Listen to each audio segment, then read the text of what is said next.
What is up guys, it's Cal, and in this video we'll be taking a look at the Revendreth's Last Dance wing in the Castle Nathria raid on LFR difficulty. So this raid wing consists of 3 bosses, but this raid is also kind of a maze, so a lot of the bosses can be done in different orders it seems. So the trash to the first boss wasn't very fun. They shoot out bombs, and if anyone gets within like 10 yards of a bomb it explodes and blows up more bombs, and those bombs just blow up more bombs, which in turn explodes more bombs, and before we knew it, we were pushed back to the start with bombs. But once we finally got to the first boss of the wing, it was titled Sun King's Salvation.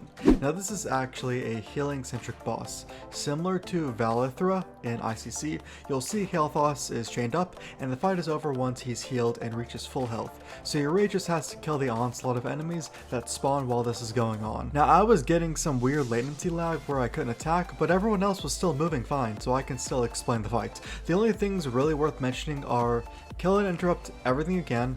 People will randomly get to these red circles around them, just get away from others because they'll pulsate damage, and then heal kael'thas to win. Now there are 4 pillars right by kael'thas that can be clicked on. Your non-healing DPS classes should click on these and they'll channel a heal for kael'thas. Now if you let the channel finish all the way, it will kill you. I can only assume that this is supposed to siphon your health to heal kael'thas, but people who let the cast finish, it would kill them. Also, when someone clicked the pillar, they did get a debuff saying they couldn't click it again, but the debuff only lasted like 10 seconds or something, so that's probably due to this being LFR. My guess is for heroic and especially mythic, you'll need to cycle players to click the pillars to heal kael'thas.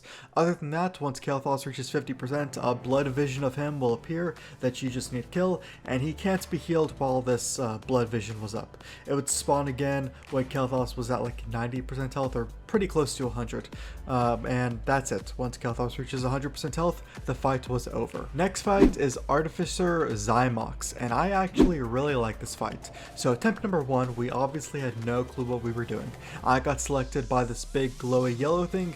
2 people in your raid will get this, and what this is it spawns a teleporter, so both players will drop it, and when you walk through the misty area it leaves behind, you'll teleport to the other location, similar to a lock gateway, except this doesn't give you a debuff when you use it. It's possible that's because this was LFR. I can definitely see higher difficulties giving you a debuff once you enter it, but this teleportation mechanic will actually help you combat other mechanics that the boss has. So he will summon ghosts that will fixate all players in the room. You want to run away from your ghost. Don't worry about the other ghosts, just yours. It will fixate you for 10 seconds, and after that 10 seconds it will go away. This is where the teleporters come in handy. They need to be strategically placed to aid players in getting away from their ghosts. Now I wanted to see what would happen if the ghost reached me and it mind controls you. It's not the end of the world though, because your raid can DPS you out of the mind control. This does seem like one of these mechanics on Mythic where that's not the case and you have to just kill your mind controlled raid members. But anyways, after a couple attempts we did manage to see phase 2.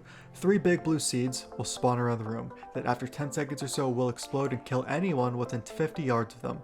Not hurt, but kill. The damage is way overtuned on LFR currently, where getting hit by the explosion of just 1 seed will do 85,000 damage to you, and pretty much everyone has around 25,000 health because of the stat squish and all that. But at this point we did get a good strategy down for mechanics. The teleportation mechanic seems to always go on a melee and a range. The room is shaped like an oval, so we would tank the boss on one side of the elongated portion of the oval, and once the teleportation mechanic happened, the melee who got it would just drop it off to the side from the boss, and the range who got it would drop it off on the opposite side of the room. Therefore, when the ghosts spawn, you could hover around the teleportation circle by the boss, walk into it before your ghost touched you, and then you'll be safe because you'll be on the opposite side of the room. This strategy worked for phase 1 and 2. In phase 2, the big blue seeds can be picked up by clicking on them, so you could click on any that were close to the boss, walk through the teleporter, then drop it off on the opposite side of the room with the other seeds, and everyone should be within melee range of the boss, since the big blue circle that appears is very big, and getting caught in it is very bad. And then for phase 3, a giant anchor will land in the center of the arena, pulling players in over a 10-second period. As the time goes, the pull is stronger, so using movement speed increasers to fight it is important, because if you get caught in that white circle around the anchor within 10 seconds, it will one-shot you, like the seeds. So the teleportation placement before this goes off has to be different. You'll still want to place one of the teleportation things by the boss, but the other one should be placed somewhere between the middle of the room and where the boss is, so players can use that as they get pulled in to teleport back to the boss location. And there you go. That's the entire fight. I really like this one. It's pretty easy to understand and you just have to be quick on your feet. And now for the third boss in this wing. It's the Council of the Blood. This is a 3 boss encounter. They don't share health pools, and when one dies, the others heal up. So to start off, it seems like only 2 of them need to be tanked. Lord Stavros and Baroness Frida. Probably saying this wrong. Also, Castellan Nicholas just charges random people. So we started off killing Stavros to begin for whatever reason. Now once one of them goes to 50% health, a Pillar of Light will spawn. Its location will be different for everyone. You need to stand in your Pillar of Light and do the hokey pokey. Your UI will change, that will make you dance in different directions or something. Just follow the prompt in the middle of the screen, and if you mess up, you do get stunned for 30 seconds. So don't mess up. Then once that's over, the bosses will come back to join you. There's also these ghosts that go from one side of the arena to the other, just dodge them. Also, these totems would spawn as well that would reduce the damage the bosses would take, but they seem to have like a 20-yard vicinity or something, so the bosses could be dragged away from them to not waste DPS.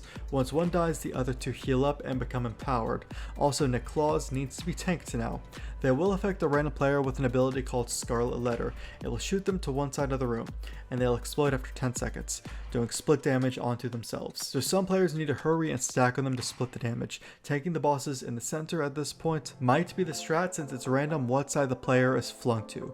The dancing thing still happens when they reach 50%, but once he dies, the last boss heals to full and gets empowered even more. So a couple stone guards will get summoned and will fixate players. They can't be tanked. Now we, for the most part, ignore them, because once the boss reaches 50% health, they disappear. So the strat for heroic and mythic here might be using heroism or bloodlust here and get him to 50% as fast as possible to not worry about the stone guards. You'll do the hokey pokey again and then take the boss down to win. And that's the Revendreth's Last Dance LFR wing. The fights were pretty interesting. I mean, it's kind of fun to have another healing boss again. We did in BFA with the end of Temple of Sephiroth, but having it in Raid is refreshing. The second boss was cool, so cool that I forgot his name, and the council boss was pretty boring besides the hokey pokey part. I like that. Anyways guys, feel free to leave your feedback of the bosses in the comments below. Tell me what you think about them. If you enjoyed this video, then feel free to leave a like on it. You can sub to the channel for more videos like this. And I will see you guys in the next video.